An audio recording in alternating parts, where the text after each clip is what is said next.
E quero começar falando sobre que essa iniciativa da FENAI, da Contraficult e da ANAPAR surge da necessidade de esclarecer a todos os participantes a importância da meta atuarial. Mas por que a gente resolveu fazer essa campanha? Porque nós, da FENAI, a Contraf e a ANAPAR, nós percebemos que a grande maioria das pessoas ainda não sabe da importância da meta atuarial nos planos de benefícios da FUNSEV. Então, é por isso que nós resolvemos lançar essa campanha para fazer esse esclarecimento. Desde 2017, quando a FUNSEV reduziu a meta atuarial, nós temos levado uma luta para que essa meta fosse readequada, ou seja, voltasse a um patamar que realmente fosse o suficiente para garantir tanto o equilíbrio dos nossos investimentos, mas também para gerar um melhor benefício para todos os participantes, né? A redução da meta em 2017 causou um grande prejuízo para todos os participantes. Então, é por isso que a gente está com essa grande campanha, quer levar essa grande campanha para levar esse esclarecimento para as pessoas, porque muitas pessoas acreditam que reduzir a meta gera um equilíbrio, gera uma tranquilidade para os investimentos da FUNSEV. Infelizmente, isso não é verdade, né? O que existe é uma necessidade de adequação da meta à realidade dos investimentos, à realidade dos bens e do patrimônio da Fundação. Entre as nossas sugestões que a FENAI, a Contraf e a ANAPAR fizeram, quando começou essa discussão de redução, né, do valor do equacionamento, uma das principais propostas que nós levamos foi justamente a adequação da meta atuarial, porque nós entendemos que a adequação da meta é fundamental para que gerem os benefícios corretos e gerem um equilíbrio perfeito para os investimentos da Fundação. E isso ficou provado agora, quando a FUNSEV fez a readequação da meta, porque ela só fez depois de muita pressão por parte das entidades, como a FENAI, a Contraficult e a ANAPAR. E isso gerou um grande benefício para todos, porque nossa reivindicação é que a meta fosse elevada para 5,5%, e não apenas os 4,85% ou os 4,75% que a Fundação fez. Porque o mais importante é que a gente quer que você entenda, compreenda, que todos os recursos que estão lá na FUNSEV pertencem a nós, os participantes. Então, acho que é bom a gente pensar da seguinte forma, né? A sua reserva na FUNSEV funciona como investimento de longo prazo. E todo investimento precisa ter um objetivo, uma referência de rentabilidade para garantir que o dinheiro acumulado hoje seja o suficiente para pagar os nossos benefícios no futuro, né? E essa referência é a meta atuarial. Hoje, a meta do novo plano está em 4,85, como o Sérgio já bem ressaltou aí, após muita pressão das entidades, mais o INPC, todo ano.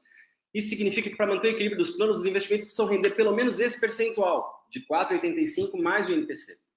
Se os investimentos rendem mais do que isso, o saldo do plano cresce e há mais segurança para pagar os benefícios. Se rendem menos, podem ter déficit. Agora, um ponto essencial, não é só a meta atuarial que define o futuro da aposentadoria. Outros fatores são tão ou mais importantes, como a forma como os investimentos são geridos, o perfil dos ativos na FUNSEV e o crescimento das despesas no plano. Se você é do novo plano, do REB, a meta atuarial influencia diretamente o valor que você vai receber no futuro. Já se você está aposentado no REG Replan saudado ou não saudado, a meta impacta o equilíbrio do plano e a necessidade, ou não, de novos equacionamentos. Então, mais do que o número técnico, a meta atuarial é um fator que define a segurança da sua aposentadoria. A meta atuarial definida pela Fundação, ela impacta diretamente todos os nossos planos. REB, novo plano, REG Replan saudado, não saudado. Então, isso impacta todo participante da FUNSEV. Quem está nativo, quem está aposentado ou é pensionista. O impacto da meta, ele vai direto na projeção do valor do benefício. Então, ele impacta naquilo que a gente vai receber quando acabar se aposentando, ou no caso do pensionista, né? Quando se tornar pensionista.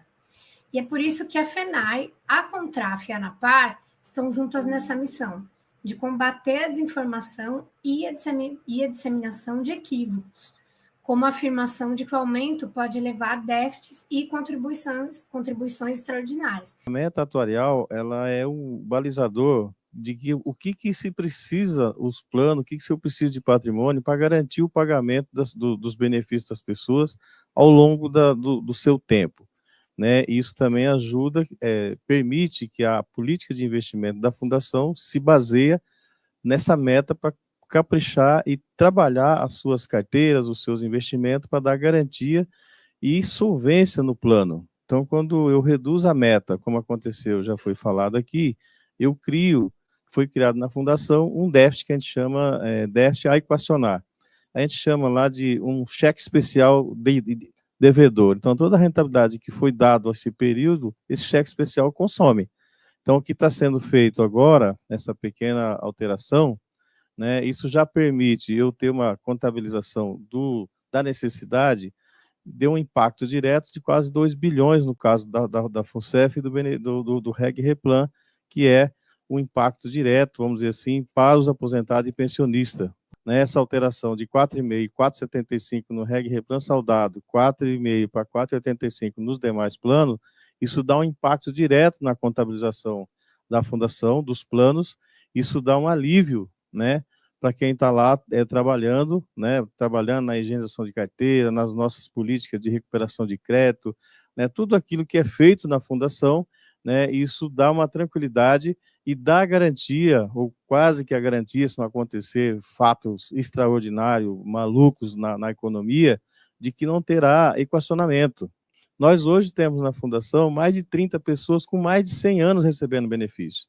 Isso tudo é feito olhando, né, tomara que todo mundo vivesse mais de 100 anos. Como isso a natureza não vai nos permitir, mas para quem tem mais de 100 anos, para nós é uma alegria e uma satisfação enorme de estar trabalhando na fundação, de estar preocupado com esses movimentos aqui, porque as pessoas vão receber os benefícios. No ano em que foi feita essa redução da meta atuarial, a legislação determinava um limite para o percentual da taxa real de juros da meta atuarial, que era calculado com base na média das NTNBs, que são os títulos públicos que a fundação tinha em carteira, né, dos últimos 3 anos. E por aquela referência que estava presente naquele momento, a gente poderia ter uma meta de até 5,51 para o REG Replan saudado, e para cada um dos outros planos, uma meta muito próxima a esse 5,51. Então, não era obrigatório realizar aquela mudança. Agora, o impacto maior, no caso do REB do novo plano, foi o cálculo do benefício que foi concedido a partir da alteração da meta atuarial. Isso foi extremamente prejudicial para o participante, porque os benefícios que foram concedidos a partir de janeiro de 18, eles foram cerca de 10% menores, né? Então, na prática, o participante acabou arcando sozinho um equacionamento perpétuo de cerca de 10% da sua renda, né? E esse é um efeito que dificilmente vai ser recuperado. Supostamente, a meta acabou sendo reduzida por uma medida de prudência, né? Por uma medida de prudência. Porém, com essa mudança da meta atuarial, a FUNCEF teria que alcançar uma rentabilidade igual à meta e um pouco maior para poder cobrir esse, aspas, serviço da dívida. No caso do REB, a gente está vivendo uma situação em que a Caixa pode passar a receber um benefício da FUNCEF, né? Porque o REB hoje tem um cenário de solvência, de equilíbrio, né? Em que ele está acumulando uma reserva que é chamada de reserva especial, que vai ser devolvida, parte para o participante, parte para a Caixa. Ou seja, o plano teria condições de pagar um benefício maior, né? E a Caixa é quem está sendo beneficiada e vai receber um benefício da FUNCEF. A gente tem mais um participante da FUNCEF, que se chama Caixa Econômica Federal, que vai receber benefício da Fundação por conta da distribuição da reserva especial do REB. Então, quem perdeu fomos nós participantes. Quem ganhou foi a patrocinadora, a Caixa. Nós pensamos em que alterações poderia impactar e que poderia melhorar um pouco as condições do participante. Então, uma das condições que nós aferimos é essa questão do aumento da meta. Se lá atrás, em 2017, nós tivemos uma redução de quase 7 bi, com a alteração hoje de 4,5, com o aumento da meta de 4,5 para 4,85, nós tivemos um impacto positivo nos números da FUNCEF de 2 bi. Então, assim, hoje, se não tivesse feito essas alterações, provavelmente a FUNCEF daria outro déficit. Provavelmente. Então, só essa alteração de 4,5 para 4,85 foi que salvou o resultado positivo da FUNCEF. E a meta, ela tem que ser vista em benefício do participante, com essa clareza de que toda vez que nós reduzimos a meta, nós estaremos prejudicando o participante, porque o resultado dele, no final, vai ser menor do que o projetado. E toda vez que a gente estiver aumentando a meta dentro dos parâmetros todos que foram colocados aqui, dentro dos aspectos técnicos, dentro de todos esses cuidados com a solvência do plano, nós estaremos garantindo um benefício melhor para o participante.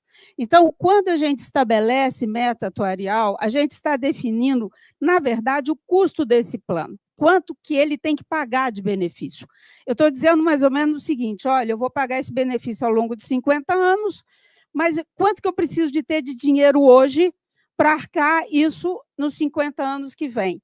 Quando eu diminuo a meta atuarial, eu estou fazendo dois movimentos. Eu estou tendo que ter mais dinheiro hoje, e aí eu preciso de ter contribuição extraordinária, e estou avisando para o diretor de investimento que ele não precisa de fazer muito esforço, não, porque o objetivo dele é menor. Se eu diminuo, se eu aumento a taxa, eu estou fazendo ao contrário. Eu tenho que ter menos recurso hoje, e o diretor de investimento vai ter que suar a camisa para ir buscar essa rentabilidade. O que foi feito em 2017 foi você aumentar o compromisso do plano em 8 bilhões de reais. Bom, se eu estou dizendo que eu não vou conseguir essa rentabilidade de 5,5 mais 4,5, o dinheiro que eu tenho hoje é insuficiente, então eu tenho que buscar equacionamento. Isso no caso do REG Replan Saudado e no REG Replan Não Saudado. No caso do REB e do novo plano, qual que é a consequência básica? Na hora que eu vou conceder um benefício, em vez de eu projetar que esse benefício vai ser rentabilizado com 5,5, eu projeto que ele vai ser rentabilizado com 4,5. Ou seja, eu estou diminuindo esse benefício ad eterno. Vamos fazer o superávit. Agora nós temos uma meta pujante, o diretor de investimento conseguiu rentabilizar, vai dar uma sobra, porque o meu compromisso ele é suficiente rentabilizar 5,5 e eu consegui 6. Olha que beleza. 4,75 eu consegui 6. O que manda a regra do jogo? Eu vou formando uma reserva de contingência para as vaquinhas magras, porque lembra, rentabilidade de plano não é um retrato de hoje, você tem que olhar ao longo prazo. Uma rentabilidade ruim hoje não significa que o mundo se acabou, e nem uma rentabilidade boa significa que eu posso começar a distribuir dinheiro. Tá? Então, você tem regras para isso. Eu vou começando a formar contingência, continuando isso, eu tenho que formar uma reserva especial, e essa reserva pode ser distribuída entre participantes e patrocinadoras. Agora, olha só o pessoal do REB e do novo plano. Se a rentabilidade for boa, ok? Ele vai se formando uma reserva de contingência de 25% do compromisso do plano. E quando eu passar desse valor, eu vou formar de especial, que depois de 3 anos pode ser dividida metade para a Caixa e a metade para os participantes. Ótimo isso, ao longo do tempo. O problema é que muito desse superávit foi concedido a partir da redução do benefício na concessão de quem estava fazendo essa redução com uma taxa de 4,5. Então, no final das contas, o participante do REB e do novo plano pode conseguir mais ou menos a metade do que custou para ele essa redução de taxa. E a patrocinadora fica com a outra metade. Né? Então, assim, a notícia boa é que, se o estudo que foi feito está correto, uma taxa de 4,75, 4,89 banca os compromissos do plano. Tá? Se a gente considerar a Selic do jeito que está e comprar bastante título público, que hoje está a ponto IPCA mais 7, 7,5, você tem uma reserva de futuro bastante gordinha. E aí é o seguinte, se isso ficar bastante gordinha, até o superar o déficit que ainda está sendo equacionado pode ir decaindo ao longo do tempo. Não precisava de ter reduzido aquela meta. Aquela redução transformou um déficit que já existia em quase 9 bilhões a mais, e as pessoas pagaram isso à toa. Eu venho falando isso já tem uns 6 anos, né, Braulio? E a notícia boa é que é possível, ao longo dos próximos anos, reverter, abaixar um pouquinho mais, se ainda tem equacionamento, e dar um pouquinho mais de recurso para o REB, para o pessoal do REB e do novo plano. Os planos de benefício, eles são autônomos em relação à Previdência Pública, que é o INSS.